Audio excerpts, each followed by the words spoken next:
Hi అండి, ఎలా ఉన్నారు? అందరూ బాగున్నారా? ఈరోజు మనం చిలకడ దుంపలతో బొబ్బట్లు చేసుకున్నాం.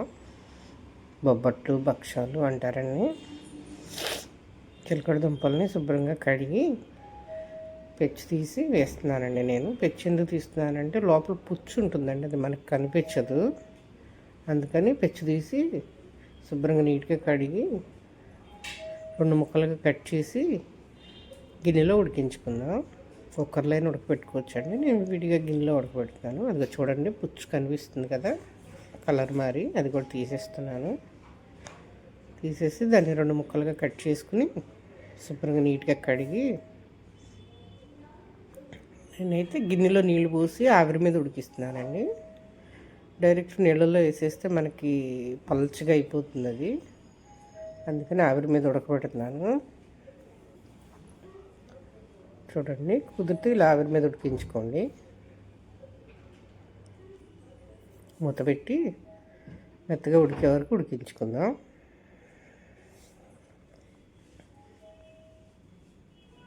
పంచదార అండి, నేను 1 గ్లాస్ తీసుకున్నానండి పంచదార. మీరు తినే స్వీట్ని బట్టి చూసి అడ్జస్ట్ చేసుకోండి.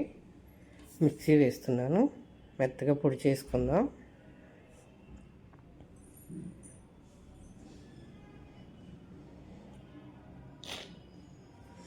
ఇదిగోండి చిలకడ దుంపలు చాకుతో గుచ్చి చూడండి ఒకసారి, ఉడికిపోయినాయి. తీసేసుకుని ఆరబెట్టుకుందాం. వాటిని మెత్తగా నలపండి. మరి పేస్ట్ చేయవసరం లేదండి, కొంచెం నలిపితే చాలు. ఆ ముక్కలు మధ్య మధ్యలో తగులుతూ ఉంటే బాగుంటాయి చిలకడ దుంప ముక్కలు. వాటిని చేతితో స్మాష్ చేసేసుకోండి.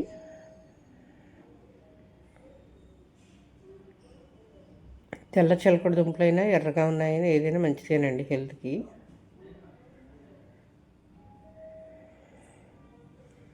వీటిని చాలా రకాలుగా చేసుకోవచ్చండి బొబ్బట్లని. ఇప్పుడు మనం చిలకడ దుంపలతో చేసినవి చూద్దాం. తర్వాత పచ్చెనపప్పుతో చేసుకోవచ్చు, ఇంకా రవ్వతో చేసుకోవచ్చు. చాలా రకాలు ఉంటాయండి. ఒకసారి ఇది కూడా ట్రై చేయండి. నెక్స్ట్ వీడియోలో అవి పెట్టుకుందాం.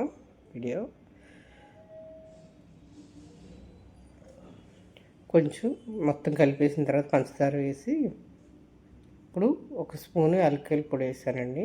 అంటే యాలకుల పొడి, పంచదారను యాలకులు మిక్సీ వేసిన పౌడర్ వేసాను. దాన్ని కూడా మెత్తగా కలుపుకుంటున్నానండి, ఎక్కడ ఉండలు లేకుండా మొత్తం కలిసేలాగా. చూడండి, మరీ పలుచగా లేదు, అలానే మరీ టైట్గా లేదండి. కలిపేసి పక్కన పెట్టుకుంటే కొంచెం గట్టిగా అవుతుంది. ఈలోపు మనం మైదా కలుపుకుందామండి. 1 గ్లాస్ మైదాకి 1 పావు స్పూన్ ఉప్పు, కొంచెం 4 టేబుల్ స్పూన్లు ఆయిల్ వేసి కలిపి పక్కన పెట్టుకున్నానండి. ఆ వీడియో మిస్ అయింది. ఇది ఓన్లీ మైదానేనండి. కొంతమంది ఓలిగల రవ్వ కలుపుకుంటారు, మనకి ఇక్కడ విజయవాడలో దొరకదండి అది. నేనైతే రవ్వ కలపకుండా చేస్తున్నానండి. చూడండి, ఎంత అయితే మైదా తీసుకున్నామో అంత సైజు మనం లోపల పూర్ణం తీసుకోవాలండి. ఇప్పుడు నేను అరిటాకు మీద చేస్తున్నాను. మీరు అరిటాకు లేని వాళ్ళు కవర్ మీద కూడా చేయొచ్చండి, అది కూడా చూపిస్తాను తర్వాత.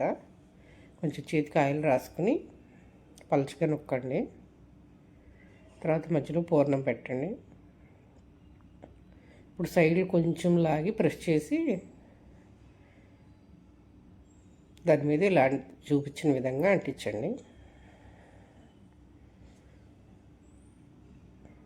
అరిటాకు మీద జారిపోతుందండి.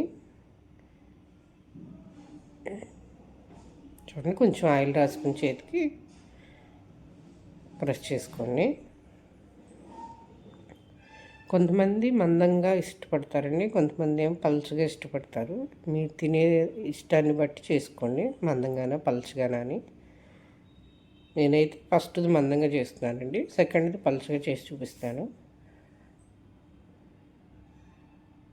అంచులు మనం చూసి అడ్జస్ట్ చేసుకోవటమేనండి రౌండ్గా. ఇవి మాత్రం కంపల్సరీ నేతితోనే కలుసుకోవాలండి, ఆయిల్తో కాలిస్తే బాగోవు.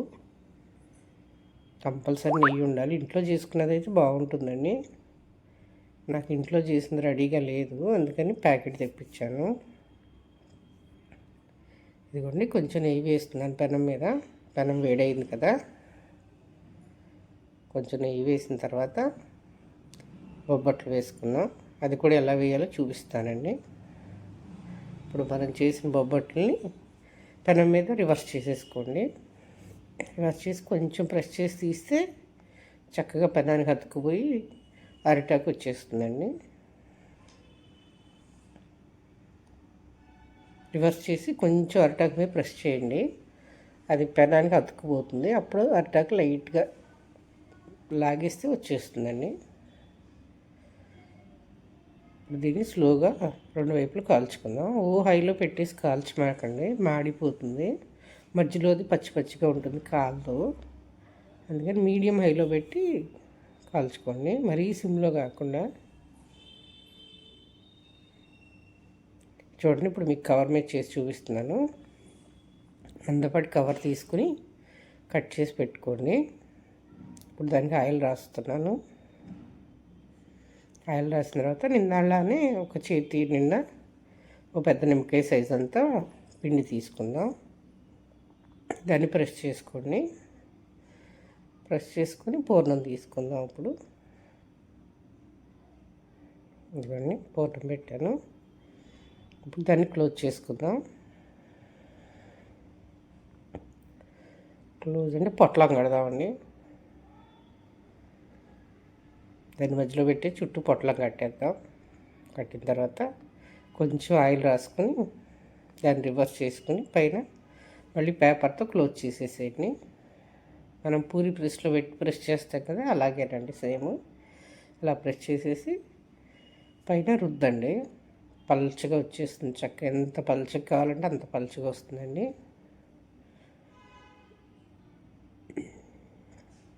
కొంతమందికి మందంగా ఉండి పూర్ణం స్వీట్ ఎక్కువ ఉంటే బాగుంటుంది. కొంతమందికి పూర్ణం పల్చగా ఉండి లైట్ స్వీట్ ఉంటే బాగుంటుందండి. అది మీ ఇష్టాన్ని బట్టి చూస్ చేసుకోండి.